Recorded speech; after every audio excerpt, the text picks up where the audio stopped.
নমস্কার, আমি অন্তরার কিচেনে আপনাদের সকলকে স্বাগত। আজকে আপনাদের আমি নতুন রেসিপি দিতে চলেছি। রেসিপিটার নাম হলো এগ চিংড়ি মাছের পোলাও। আসুন উপকরণগুলো দেখে নেওয়া যায়। আজকে পোলাওটি করার জন্য যে উপকরণগুলো লাগবে দেখো, আমি 500 চাল নিয়েছি, মাসকাঠি চাল 500 নিয়েছি। আর এখানে আছে পেঁয়াজ, রসুন, আদা আর ধনে পাতা। লঙ্কা গুঁড়ো নিয়েছি 1 চামচ, ছোটো চামচের 2 চামচ নুন নিয়েছি, বড় চামচের 1 চামচ লঙ্কা গুঁড়ো নিয়েছি, সাদা তেল নিয়েছি হাফ বাটি। এখানে চিংড়ি মাছ 28টা আছে, 500 চালের জন্য 28টা চিংড়ি মাছ যথেষ্ট। আর 3টে ডিম নিই, তোমরা ইচ্ছে করলে 4টেও দিতে পারো, 5টাও দিতে পারো। এটা হচ্ছে 500 চালের জন্য। এবার তোমাদের আমি রেসিপিটা করে দেখাবো। সবার আগে আমাকে চালটা ভালো করে পরিষ্কার করে ধুয়ে নিতে হবে। চালটা বাসমতি চালটা ভালো করে ধুয়ে নিতে হবে, নিয়ে তারপর ভাতটা বসে একটু পরে ফিরে আসছি। দেখো বন্ধুরা, আমি গ্যাসে জ্বালিয়ে নিলাম, চালটা আমি সেদ্ধ করতে দিয়েছি।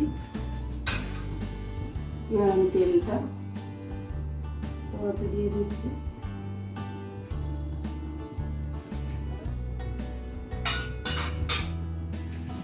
পেঁয়াজের যেগুলো ছিল ধনে পাতা, এগুলো আমি তেলটা গরম হয়ে আছে, কড়াটা গরম ছিল, এগুলো দিয়ে দিলাম।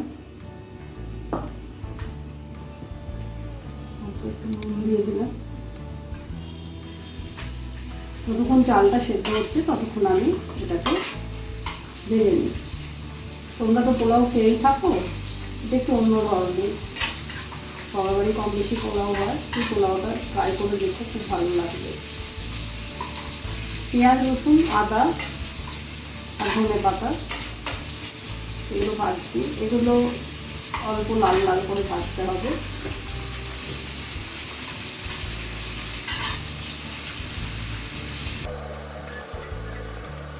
আর এটা ভাজা হওয়া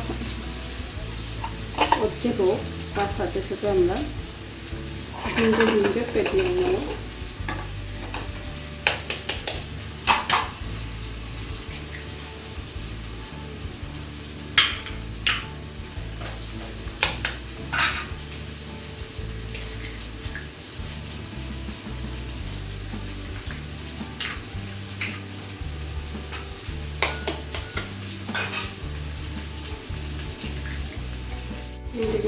অল্প একটু নুন দেবো, এখানেও 1 চামচ, হাফ চামচ নুন, হাফ চামচেরও কম।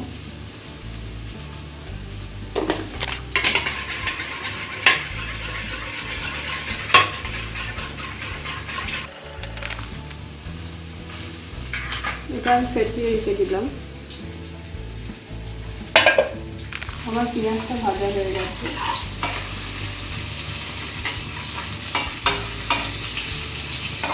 দেখো ভাই, চিংড়ি মাছগুলো আমি ততক্ষণ চালটা হয় আমি চিংড়ি মাছগুলো ভেজে নিই।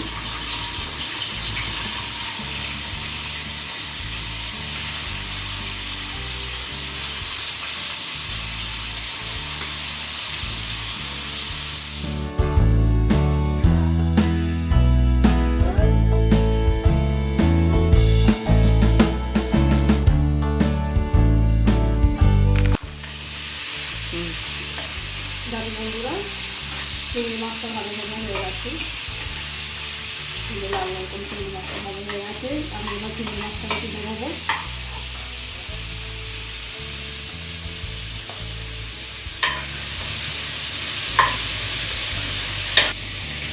মিষ্টি দিয়ে দিলাম।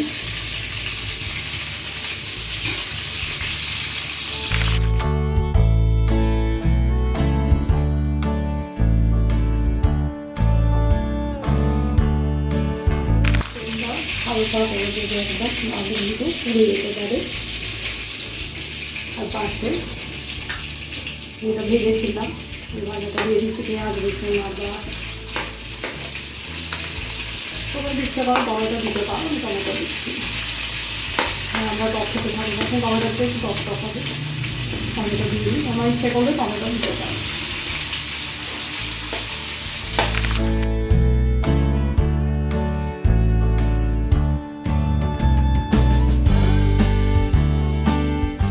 আমার ভাতটাও তৈরি হয়ে গেছে। এই যে তো তৈরি হয়ে গেছে। আমি রাইসটা তেল হচ্ছে, আমি রাইসটা তেলটা দিয়ে দেবো।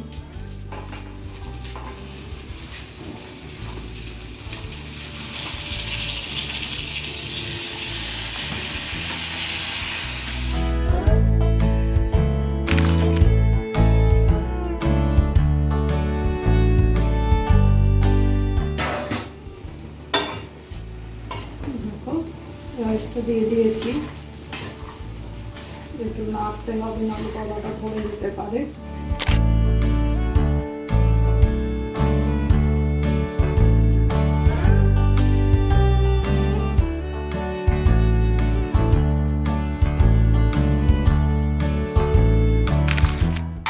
এইবারে আমি লঙ্কা গুঁড়ো, নুন আগেই বলেছিলাম, ছোটো 2 চামচ নুন আর বড় চামচ 1 চামচ লঙ্কা গুঁড়ো দিয়ে দিচ্ছি।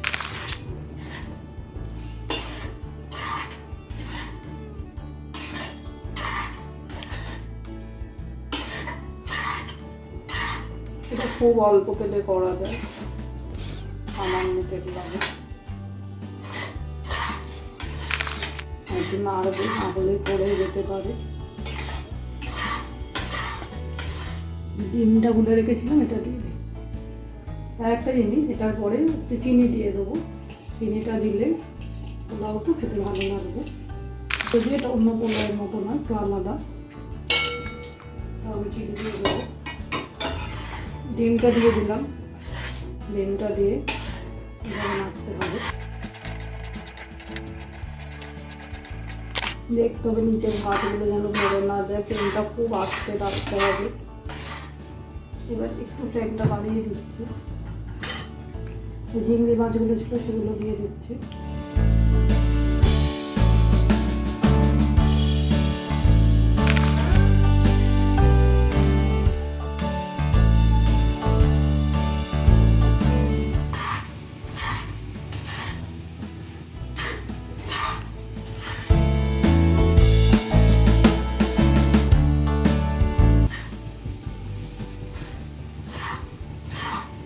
এই এতটা চিনি দিচ্ছি, এইভাবে নাড়িয়ে চিনিটা যেন ভরে না যায়। বড় চামচের 1.5 চামচ চিনি,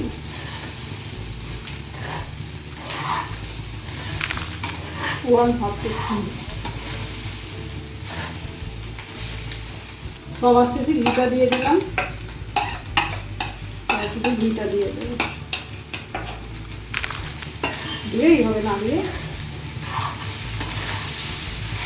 পোলাও তৈরি। ততক্ষণ করতে থাকি, তো বলে ফিরে আসছি। হাই গাইস, দেখো আমার রেসিপিটা তৈরি হয়ে গেছে। তোমরা এভাবে বানিয়ে খাও, আমার মনে হয় তোমাদের ভালো লাগবে। আর আমি সবার শেষে একটু কিশমিশ দিয়ে দিয়েছি গার্নিশ করার জন্যে, কিশমিশটা দিলে খেতে ভালো লাগে, তার জন্যে। গুড নাইট, আজকের মতো টাটা।